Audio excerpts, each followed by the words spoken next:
Good morning. This is Prophet Elisha Kadosh, and right now I'm in my car and I'm doing God's work. Right now, you're tuning in to Project Young, and part of this is Operation God's Hand Extended. You know, when you know that there's a need somewhere, you should do your best if you have the ability to fill that need. Now, Project Young is about a couple that I met about 5 years ago, and their name is Tony and Barb. They have 4 children, and not only do they have 4 children, but they also have taken in 3 extra children. And they've had many of hardships, so many health problems with both of the parents, and as well as children, and with 2 autistic children in the house. And they have never asked for any help. They've never asked for a dime. They've never asked for food. They've always prayed that God was going to provide. And even when they really didn't have anything, God gave Barb the ability to stretch the things that she did have to be able to feed all the mouths in the house, even if it meant that she didn't get to eat.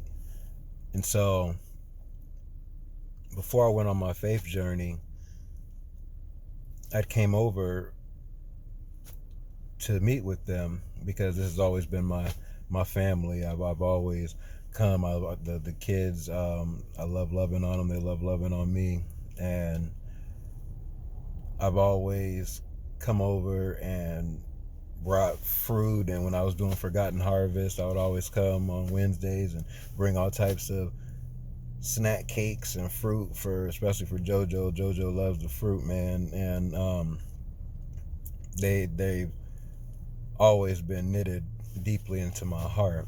And so before the Lord had called me out onto the faith walk, I came over here, and I ended up having a counseling session with Tony and Barb in their bedroom, actually. And we were sitting up there and we were talking, and I was trying to get away from the children.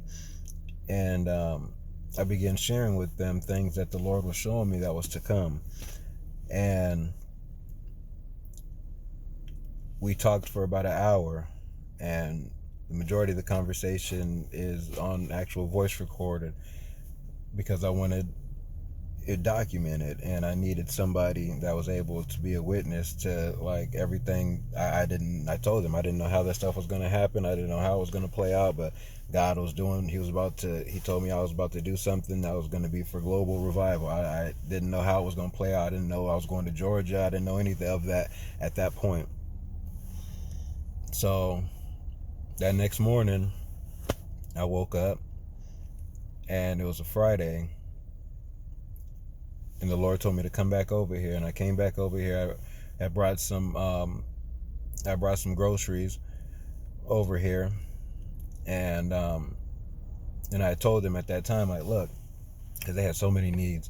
I said, look, I'm going to get you guys taken care of. Don't worry. I'm about to go get some help today. I'm about to bring some resources in here.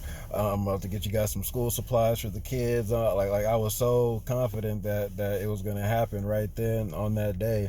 And so I went to Bree's office, and I was trying to see if there was some help there. I had a meeting at Meijer that day with the ship shoppers.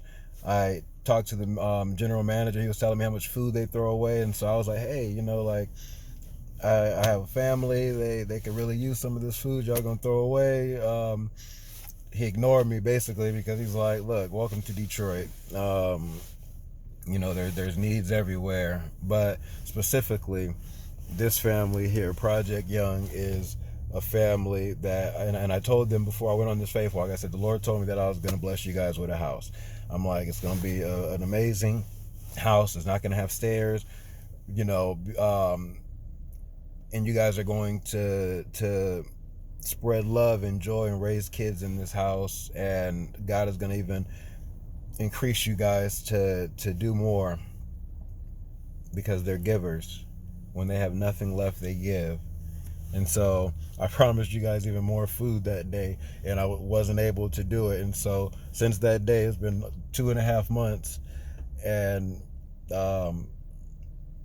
you guys were the only couple that I spoke to when I was on this faith journey.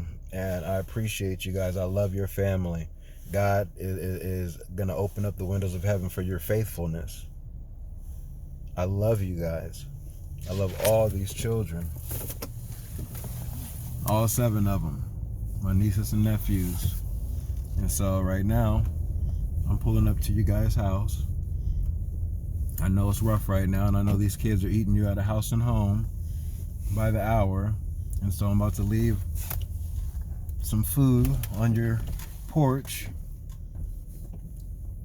like I said I would, even though it's 2.5 months later. But God has sustained you, and this is just the beginning, guys. I'm gonna put you guys in that house, and you guys are gonna do everything that you're supposed to do. And this is God's hands extended. This is what you're supposed to do in the world. You're supposed to not just say, oh, I'm going to pray for you, or I'm in faith with you. But put your faith in action. Bless somebody.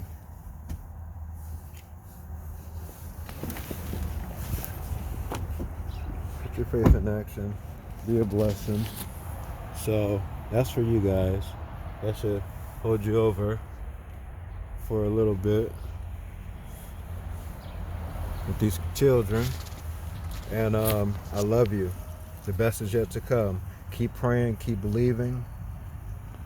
Uncle Elisha loves you. All right? Peace.